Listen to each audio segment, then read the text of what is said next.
Step into the attic of any home, and you'll often notice a troubling pattern. The timber near the ridge, the very apex of the roof, shows signs of rot long before the lower rafters or beams. It's a subtle problem at first, often invisible from the exterior, but left unchecked, it can compromise the entire roof structure.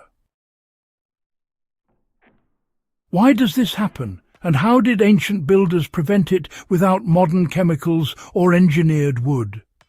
Today, we're diving into the hidden science of ridge timber decay and exploring time-tested strategies to protect your roof.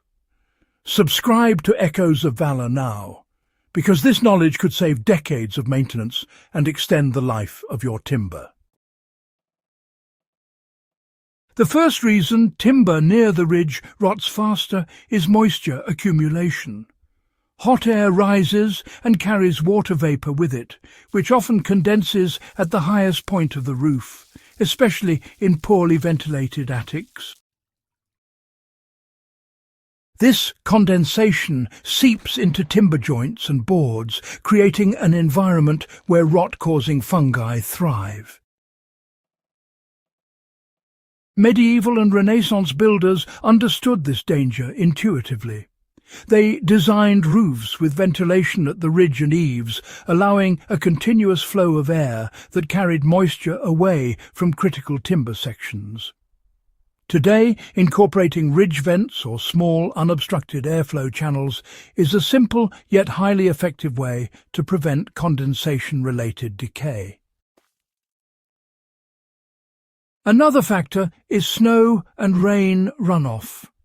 The ridge is where water from both sides of the roof converges. If shingles, tiles or thatch are not perfectly aligned, water can pool or seep into the underlying timber. Modern roofing often relies on waterproof membranes that can fail or degrade over time, leaving ridge timber exposed. Historical builders often overlap boards carefully at the ridge and use natural water-repellent treatments such as pine tar or linseed oil to protect timber without sealing it completely. Applying breathable coatings today ensures timber remains protected while allowing any internal moisture to escape.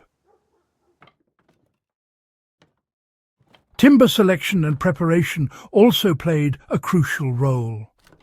Ancient builders often used dense, slow-grown wood with tight growth rings near high-stress areas like the ridge. These sections of timber were less prone to absorbing moisture and more resistant to fungal attack.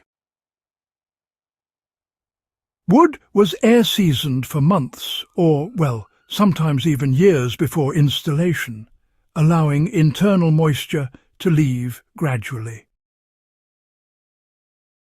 Modern builders can replicate this principle by using high-density or reclaimed timber for ridge beams, ensuring the strongest material is placed where decay risk is highest.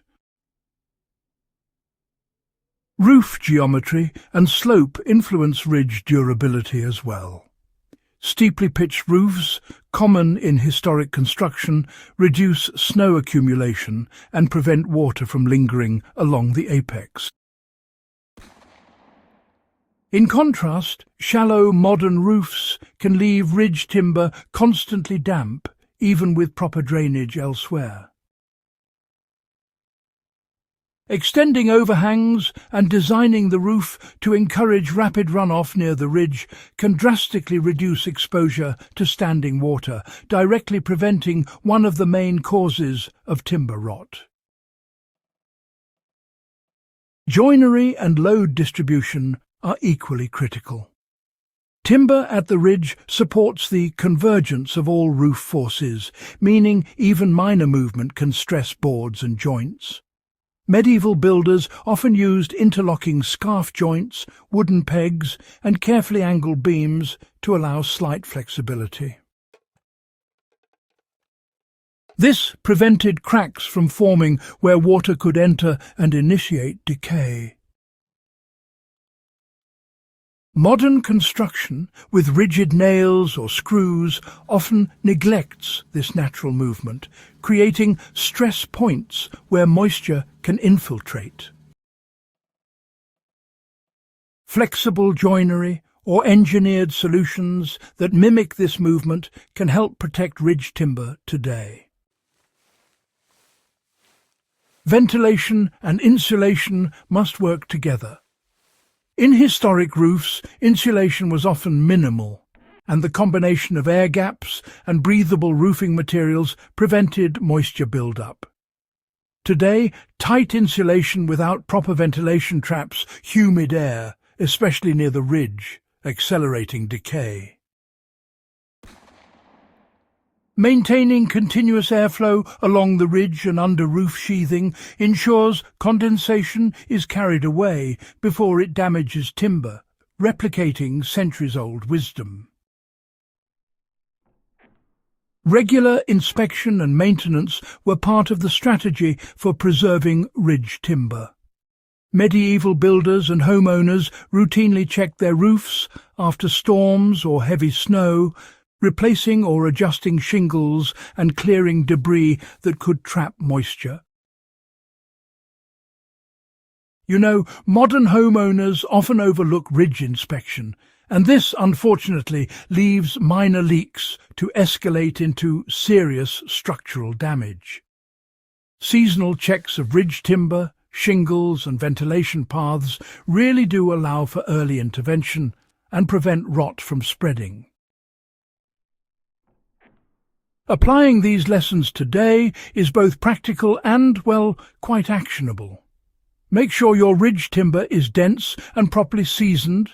Maintain unobstructed ridge and soffit ventilation. Protect timber with breathable finishes. And, of course, design your roof geometry for rapid runoff. Consider flexible joinery where possible. And do inspect the ridge at least once per season, especially after snow or heavy rain. By integrating these strategies, you can actually prevent the hidden decay that so often starts right at the roof's apex. If this guide helped you understand why ridge timber is particularly vulnerable and how to prevent decay, do subscribe to Echoes of Valor and share this video with someone interested in historic construction, long-lasting timber, or roof preservation. Ancient builders left us lessons that still protect roofs today. By applying them, we can keep timber strong, dry, and enduring for generations.